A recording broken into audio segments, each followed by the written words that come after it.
Assalamu alaykum va rahmatullohi va barakatuh qarindoshlar. Tekrar hoş geldinglar.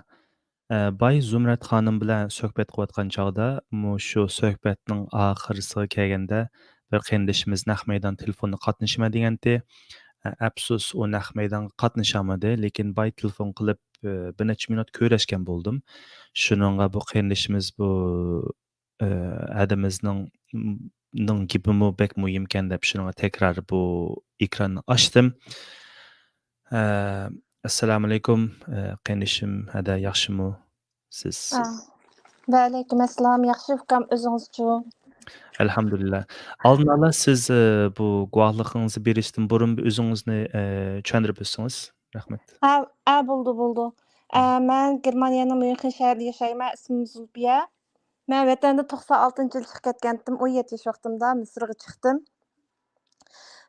Misrdan chiqib bir yildan keyin mashina voqeasiga uchrab vatanga kirdim. Vatanga kirgandan keyin Aqsudan saqchilar kelib, shundaq savol so'rab ketdi u chog'larda. Shu 97-yil, 98-yil bo'lgan ishlar bu.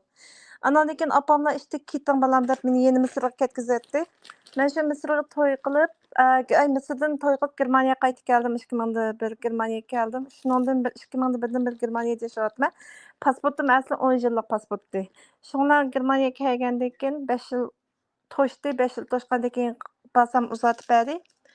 Yana oxirgi qatim uzatilganda barsam, shu chog'larda 2011da bordim men Xitoy konsulga. Chunki men vatandoshlik olay deb Germaniyaning saqchi idorasiga kelsam, oldi bilan Xitoy pasportingni uzatib kel dedi. Ha, bu deb men Xitoy konsulga bordim. Barsam, ular menga normalda bu Xitoylar 2 ga ishlaydi ekan, menga 2 dan keyinga vaqt berdi. 2 dan keyin kel deb. Bo'ldi deb 2 dan keyin o'zim yolg'iz bordim.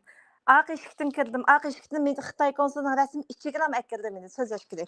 Bir Xitoy bilan so'zlashdik yolg'iz ikkimiz o'tirib. Dediki, pasportni qanday olding dedi. Men 17 yosh vaqtimda men pasportni qanday oldim bilmayman. Men otam pasportni berib bilan qo'limga berdi.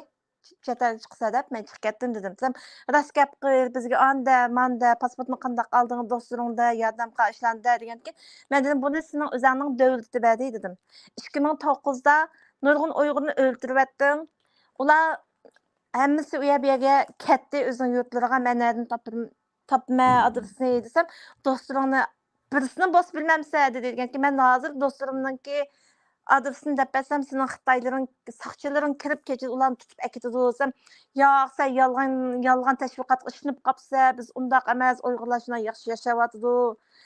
Biz ani qilamiz, mani qilamiz. Ular yaxshi kengchilik qilyapmiz deb kelib, men bilan Xitoy so'zlash deb men bisim qildi. Men dedim, men Xitoycha bilmayman dedim. Bu yer Germaniya, men germancha gaplashmayman, men Xitoycha bilmayman desam, shiraga tamadi sinko deb qo'li bilan bir nom qo'ydi. O'shada meni Xitoycha meni haqoratladi. Men Xitoycha bilmayman deb turardim. Zaten bilmaydim Xitoycha. Shundan bilan anda bo'lsa yo'lishing nima ish qildi dedi. Yo'lishing ishlaydi dedim. Desam, bizga anda bo'lsa yo'lishing to'g'riliq xabar ber. Nima desang qilib berayli, iqtisoddan g'am qilma. Ashxonasang ashxonada ichib berayli, an qilib berayli, yo'lishing ustidan bizga xoinlik qil deb gapni o'chqil dedi menga. Degandiki, men qilmayman dedim. Anda bo'lsa biz ishingni qilib bermaymiz dedi. Mayli qilib bermasang dedim. Qo'limni xat qilib bermayman, malan ishni deb xat qilib bersam, xat qilib bermayman dedi. Anda bo'lsa mayli deb men chiqib ketdim. Bir soatlik so'zlashgan bo'ldik. Andan keyin saqchi idorasiga bordim Germaniya, Myunxendagi. Barsam, ular yana meni zo'rlab turib oldi. Yana bir qatim bor deb. Men yana bir qatim bordim. O chog'da kichik qizimni ib bordim. Xitoy konsulining ichiga kirgandan keyin men boshda bilmabman, u Xitoyning territoriyasiga kirgan bo'ldi ekansiz uning ichida. Ashuna qizimni ib bordim. Barsam yana shu yerda men bilan savol so'rab qilyapti. Baxti degan savolini yana oyoqqa ekilib, yana meni eziqib shunday savollar so'rayapti. Men boshda degandek gapim jim ching turdim. Ering uchun xoinlik qilib berganda men vatanimni, millatimni sotmayman dedim. Men erimni sotmayman, sen ishlamayman dedim. Biz sana Xitoycha o'rgatayli, o'qitish taklif qilib berayli, Xitoycha o'rgan, aqtib. Men shunday chiroyli gaplarni qildi Xitoy konsulining ichida. Men hamma talablarni rad qildim, qaytib chiqdim, qilib bermadi ishimni. Shuning bilan saqchi idorasiga yana borsam, ular menga Shanxaylik bir Xitoyni qo'shib qo'ydi. Rast mushuni ishni qilib bermayotamdi, qilib berayotamdi deb. U Xitoy bilan borgandan keyin meni rasmlarga tortdi, qo'limni bostirib oldi.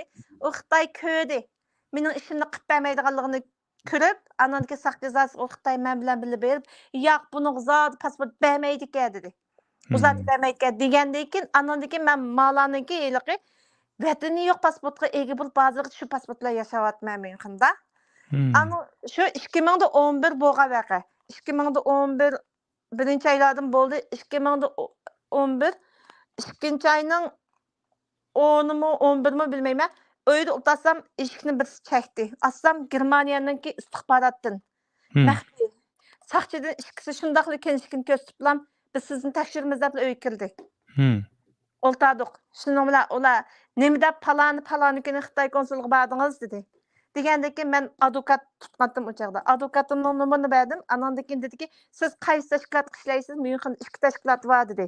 Sharq Turkiston Yevropa tashkiloti, Dunyo Uyg'ur qurultiyi dedi. Men hech qanday tashkilotda ishlamayman dedim. Desam, shu somkasidan butun Xitoy konsul ishlaydigan Xitoylarning rasmini hammani shiraga tizib etdi. Sizni savol so'ragan Xitoy qaysi dedi. Men uning ichidan topolmadim meni savol so'ragan Xitoyni. Men buning ichida yo'q topolmadim desam, to'g'ri topolmadingiz, chunki bular bir oyda 3 oyda bir odamlarni amlashtirib turdi dedi. Biz hammani bilamiz dedi. Andan keyin deb kelib, siz hozir Xitoy pasport bilan turyapsiz, hozir pasportingiz yo'q. Agar biz sizga German pasporti bersak ishlamsiz deganda, men dedim, men Xitoy pasporti turib vatanga bormadim dedim. Men German pasporti bersam men nima ishlayman Xitoy uchun desam, undaq deganingiz bilan deydi. Mayaga kelib, iltijo qilib, pasportni olib, vatanga borgan Uyg'urlarning ahvolini hammani biz bilamiz dedi. Alloh. Ularni biz bilamiz. Ular Urumchi aydirimda kirganlar bir piyola choy bilan ularni joylaydi dedi. Men vallahi Alloh shohidim, qiyomatga Allohning oldida javob berma. Yolg'on gap qilgan bo'lsam, menga shu germanlar mushmang dedi. Saqchi istixborotning odamlari menga vatanga borgan odamlarni Xitoy bir piyola choy bilan joylaydi dedi. Men og'zimni ochib turib qoldim ashada. Bu 2011da bo'lgan voqea hozir. O'ylab beqing ukam. Ha? Hozir degan vatanga beryapti, Myunxdan vatanga berib, biz sayyoh bordik. Vatanga bormadik deydi. Sayyoh degan Xitoyning yer territoriyasiga kirmamda. Astagfirullah. Ha? Ammo buningga gap qildigan ya tashkilot yo'q. Uyg'urlar hozir bo'ynini bog'lamagan eshak o'xshab qoldi, qarang. Beshimizdagilarda umid yo'q. Vatan millat ma xato qilayotganing mat bo'lmadi deganlarni ay yanjib haqoratlar yo'qitib bular. Har gap odamlarni saranga chiqarib yo'qitib yolg'iz qo'yib qo'ymaymiz deb. Menga o'sh bo'lsa, mening oilamga o'sh bo'lib Xitoy xarakterlik kommunizm qolisi bo'yicha vayron qilish aran turdi. Jamoatni arib etimiz. O'lib ketsang o'ligingni juydigan odam yo'q deb. Men vatan uchun oilamni otib etdim. Ölmemdi mening opamdak oplar, ukamlar, hadamlar o'lib ketyapti. Mening inim 10 yil Misrni o'qib, Misrda diplomni olib ketgan 2009 vatanga. Men ketma desam, hammamiz vatanda qolsak, vatandagi Uyg'urning bolalarini kim o'qitadi acha deganda, "Hey sen boshqalarning bolalarini emas, o'zingning topgan bolalaringga ega bo'lamaysan" desam, gapimga ishonmay 2009 birinchi oyning 31 vatanga ketgan. Hozir yo'q mana. 99% o'ltirib deydi. Biz degan shundaq cho'ng savdoga etdik, shayabu tunimaydigan odam yo'qdi. Do'konlarimizni vayron qilib, pullarni banklarda to'nglatib, opamni yo'q qildi, hadamni 17 yillik g'uljitga lagerga so'lyapti. Enim yo'q. Menlam qoldim oildan. Chunki men Xitoyga boshlaymayligim uchun. Men shunga aviatsiyalarning so'ktinglarni anglab, bu 2017 vatanga beryapti. Texi qiziq yeri vatanga berganlar tashkilot xizmat qildi, qaram bilamsiz. Vatanga berib kelganlar namoyishga chiqib tak kamera bilan rasmga tortdi. Ammo buning qarshi chiqadigan bir inson yo'q. Uyg'urlar xoinni, do'st dushmanni armag'anligim uchun biz mushkun qoldik. Xitoyni dushman deb tonimaydi, qarang. Agar bizda vatanga borgan xoinlar aramizdan chiqqan vaqtida biz ashlardan munosabatni butunlay uzib, biz ashlar o'zimizniki haqiqiy jasoratimizni ko'rsatgan bo'lsak, to'xtab turar, biz bunda qilsak bo'lmaydi ekan, yolg'iz qoldik ekanmiz deb, birisi borgan bo'lsa, ikkinchisi ko'z qo'yib bormaydi vatanga. Vatanni setib, Uyg'urlar vatanda o'lmasa, bugunlab bu pasport olalamda, ukam.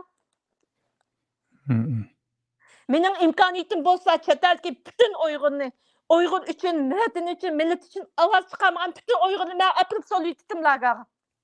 Namoyish chiqsak adam yo'q, 4-5 adam bilan qolimiz qarang. To'y tükün bo'lsa, nazirchilar bo'lsa, yeydigan mashrablar bo'lsa, odamni to'nimay qolsiz, kiymaydigan kiyimlarni kiyib, markalik narsalarni esib berib ketadi. Ammo namoyish maydoniga Xitoy qarshi namoyish qilgan maydonda hech kim yo'q, ukam, hech kim yo'q. Men bu Uyg'urni nafratlamayman. Sizga shu mayli uqmayman hozir u Germaniya istixborot bilan ko'rishyapmiz siz va soqchilar bilan. Ular sizga qanday tavsiyada bulundu? Masalan, bunda ishga duchor kelgan chog'da ahvol kelgan chog'da dedi. qanday? Bizga har qanday ish bo'lsa bizga xabar qilinglar dedi. Anandan keyin yo'ldoshimga Xitoylar bizga ishlab ber deb telefonlarni qildi. Ana hatto vatanga bor, vatan o'zinglar kelamisanglar Aqsudan. O'zinglar kelamisanglar xotin bolalaringni vatanga avatinglar dedi. Men vatanga yo'ldoshim vatanga bormayman. İnşallah ölmesek sizlerden kan qisosimizni olamiz deganki, andaq bo'lsa akang bilan ko'rishamaysa deb yo'ldoshim 2007-da aytib aytgandi. 2007 yo'ldoshimning aloqasi uzilib ketgan.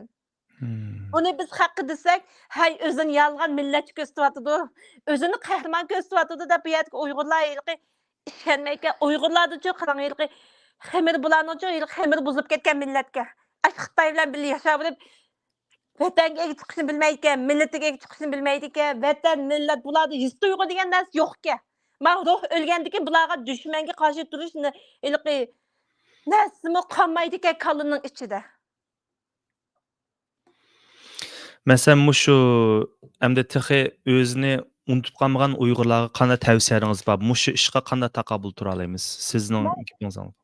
Endi men o'zini unutib qolgan Uyg'urlarga Avyasiz Zumrat Davud xonim bilan suhbatlashganda bir yerga kelib, ayollar bo'lsin, erlar bo'lsin, fikri, ko'z qarashi bir yerdan chiqadiganlar. Men masalan koronada 2009da 1,5 yil Myunxenda namoyish qildik 4-5 qizlar. Xitoy qarshi. Shu qo'ldan keladigan imkoniyatlar bo'yicha qat'iy bo'shashtirmay da'vo qilishni to'g'ri. Har qanday yerda odamlardan qo'rqmay, Allohdan qo'rqib, haqiqatni so'zlashni xuddi sizga o'xshash. Tavsiya qilaman. Astagfirullah. Bizda Uyg'urlarda ay jamoatin qanmayli, manda qilsak, unda ular hammasi xushomadchilik, to'daqchilik, Xitoyniki kommunizm bilan yetilib chiqqan nurg'un da'vogarlar chatal yeyilib ketgandan keyin ay bizga nima qilib qoldi, biz yolg'iz qolamiz. Oy, andaq deblar, shu xato qismi qo'llab. Chunki ya boshliq o'ngishilish kerak, fuqaro o'ngishildi, ya fuqaro o'ngishilish kerak, boshliq o'ngishildi. Agar bizning xalqimiz to'g'risizlik xalq bo'lsa, bizning beshimizga chiqqan odamni to'g'risizlik bo'ldi. Bizning xalqimiz chiriqishib ketgan, nachar bo'lgandan keyin beshimizga ham nachar. Xayr. Shunga bizning da'voyimiz da'vo bo'lmoqlik, hech kim Uyg'ur desa, yeydigan narsimi deytimi, Germaniyada hozir qadar irqiy qirg'inchilikni nim qilmoqlik bular. E'tirof qilmoqlik. E'tirof qilmoqlik nimishqa? Chunki da'voning yo'qligidan namoyishga bunaq 100 inson maydonni egallasak, muxbirlarning diqqat e'tiborini qo'zg'ala olamiz. 7-15 odam bilan biz nimish qilamiz? Hey, men nomus qilmay, mening birlar qopida 1 million Uyg'ur yo'q deydi, birlar qopida 3 million Uyg'ur yo'q deydi. Eng azganda bizda 10 million Uyg'ur qolmadi ukam. Yo'llarda odam yo'q, 10 million. Hammamiz o'zimizning oilasini, ay opam yassin, akam yassin, atam yassin deb o'tsak, chatal urug' tuqquni yo'q, vatan deyishimiz yo'q, boshqa Uyg'urlarni Xitoy hisobini bermay izraksiz osonlam yo'qotmayapman-da ularni. Xalqim, bütün Uyg'ur xalqi, mening oilam, mening akam, opam, ocham deb biz hammamiz birdek shu his tuyg'uni bo'lib Xitoy qarshi g'azab nafratimiz bir eklarga vaqtda biz natinch qazimiz. Men buning ishonaman. Ammo hozir Uyg'urning jamiyati uchun undaq narsa yo'q. Yo'q, undaq narsa. Shu fikrni cho'qim boshqa yerlarda qildingiz deb o'ylayman. Mushta qilgan chog'da qanday inkoslarda bo'lindi insonlar sizga? Tillaydi meni aqimdan. Meni o'shkurli jahllari. Men oxiri meni Zulfiya sarangdab chiqirasiz. Ashtaq ataysizlar aqimdan dedim. Tillayman. To'g'rini tushunganlar o'ltirib qarab men tinmayman, haq o'shkursimi, tetimsimi deyman. Mush 2011da bo'lgan voqeani desam, bizning titan tumurg'i tekatdi. Ne boptu, Hmm. qay Uyg'ur aralashibdi deganmi, axborot ulamdikan deganda, axborot dedim. Xitoy Hmm. uchun har qanday Uyg'urniki tarixini deb berish xoinlik dedim. Hmm. Meni o'shkirdi shun dedim-ku. Haqni so'zlasangiz hamma odam o'shkirdiki. Ammo men Uyg'ur xalqini shuncha yaxshi ko'rman, vatanim, millatimizga hamma narsamni berishga tayyor. Bizning ichimizdan yaxshi insonlarimiz qadrlamaydi, bilimli insonlarimizni qadrlamaydi. Shunga bizning kunimiz mushu. Hozir dunyo ta'tilsiz bo'lib qolibdi, ukam. Yolg'onchilar rostqa, bilimsizlar bilimli qatoriga chiqib qolgan dunyo bo'lib qolibdi hozir. Ammo xalqimiz kundan kunga minut sekund men xalqim lagar nemish qatqa o'lib tugayotidu. Men deydigan gap topamidim bu. Hatto mening qizim chiqib so'zladi. "Ey namoyishga chiqish, sening opang, ochilaring Xitoyning ostida yetyotidi. Xitoy namoyish qilgan har qanday Uyg'ur Shi Jinpinglar bir go'rni qopudi" deb tillab ketdi. Yana yo'q ta'sir qilmaydi-ku. Chunki mening atrofim hamma jihli bilan aralashma, vatanda xalta keldi, vatan bilan aloqalasha olmaydi. Men 2015 dan boshlab men aloqam yo'q, hech nimam yo'q. Ölsün dedim, insonga baribir o'lim, biz baribir o'lib ketamiz. O'limning bir ahamiyatli o'lim bo'ldi-ku, biz hech nima qila olmadik. Ammo vatandagi xalqimiz sharafli o'lim bilan o'lib ketdi, qarang. Men bu chet elda da'vogar chiqadi desa ishonmayman, ukam. Yo'q, bu yer chet el da'vogar yo'q. Haqiqiy imoniy, vijdonini qo'yib qo'yib, vatanning, millatning manfaati uchun kurash qiladigan hech kim yo'q. Yo'q. İnşallah duo qilaylik, chiqib qolar inshaalloh. Bunda sizga rahmat, Ana hissiyotingizni hammamiz his qildik deb o'ylayman. Shuning bilan rahmat, ukam. qizingizning harakatlarini ko'ryapmiz. Alloh rozi bo'lsin. Rahmat, ukam. İnşallah rahmat mushu Nur fikringizni, his tuyg'ularingizni biz bilan hambahlingizga. Rahmat, men normalda chiqmaydim, so'zlamaydim. Ammo Hmm. sizning vatanga borgan to'g'riliq videongizni anglaganda 2011 vatanga borgan Xitoy mashundaq German mashtaq hammani biladi-ku. Bu undan keyin berib kelganlar nimalarni qilayotgandi deb meni kallam kamiga xayollar kelib ketdi. Men Hmm. shuning uchun mush ahvolni oshkorlashga majbur bo'ldim. Hmm. Rahmat, sizning ovozingizni anglab boshqalarmi inshaalloh harakatga o'tib qolar, siz sababchi bo'lib qolasiz. Rahmat, rahmat. Bo'ldi. Sizga rahmat, ukam. Mushundaq shart-sharoitni hozirlab, yaxshi insonlarimizning gap so'zlarini o'tirib ochiqib, ashlarga fursat yaratib, ovozni anglatganingizga ukam men bek xush bo'ldim. Rahmat. Rahmat amsa, kela qitim ko'rishgacha omon bo'linglar qarindoshlar, bo'lsa hammaklab qo'yinglar, to'xtab qolmaydi. Bo'ldi amsa, Allohga emanet. Assalomu alaykum va rahmatullohi va barakatuh.